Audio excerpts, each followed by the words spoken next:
అక్షయ తృతీయను పురస్కరించుకుని శ్రీ రమా సహిత సత్య దేవమందిర ప్రాంగణంలో చందనోత్సవం ఘనంగా నిర్వహించినట్లు మధ్వ పురోహితులు యాతగిరి మధ్వేష్ తెలిపారు. అక్షయ తదియ సందర్భంగా స్థానిక గోదావరి గుంట జర్నలిస్ట్ కాలనీలో వెంచేసి ఉన్న శ్రీ రమా సహిత సత్య దేవమందిర ప్రాంగణంలో చందనోత్సవ పూజ ఘనంగా నిర్వహించారు. మధ్వ పురోహితులు యాతగిరి మధ్వేష్ ఆధ్వర్యంలో ఈ విశేష పూజా కార్యక్రమాలు భక్తుల సహకారంతో జరిగాయి. మందిర ప్రాంగణంలో ఉత్తరాది మఠాధిపతులు శ్రీ సత్యాత్మ తీర్థ స్వామీజీ ఆశీస్సులతో ఆధ్యాత్మిక కార్యక్రమాలు నిర్విఘ్నంగా నిర్వహిస్తామని మందిర నిర్వాహకులు డాక్టర్ పరశురామ్ అన్నారు. అక్షయ తదియ పర్వదినాన ప్రతి ఒక్కరూ పూజా ధ్యానం, జపం, గ్రంథ పఠనంతో పాటు గురువుల నామస్మరణ చేయటం ద్వారా విశేషమైన భగవత్ అనుగ్రహం కలగడమే కాక ఆధ్యాత్మిక అభివృద్ధిని పొందుతారని మధ్వేష్ అన్నారు. శ్రీ నరసింహస్వామి వారికి విశేష పూజలు చేయడం జరిగిందని ఈ సందర్భంగా తెలియజేశారు. ఈ కార్యక్రమంలో తొంగమని అమూల్య, రుక్మిణి కలిసి భక్తి గీతాలు ఆలపించారు. లక్ష్మీకాంత్, రమామణి, దీక్షిత, రఘోత్తమతో పాటు పలువురు భక్తులు పాల్గొన్నారు.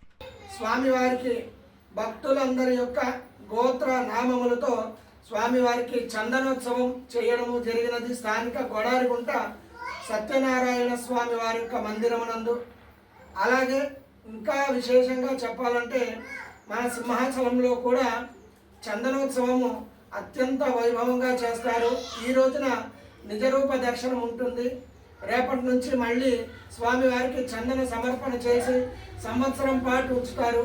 ఈ సత్యనారాయణ స్వామివారి మందిరమునందు 3 రోజుల పాటు అంటే బుధవారం, గురువారం, శుక్రవారం 3 రోజులు కూడా చందనం స్వామివారికి ఉంచడం జరుగుతుంది. శనివారం నాడు తీయడం జరుగుతుంది.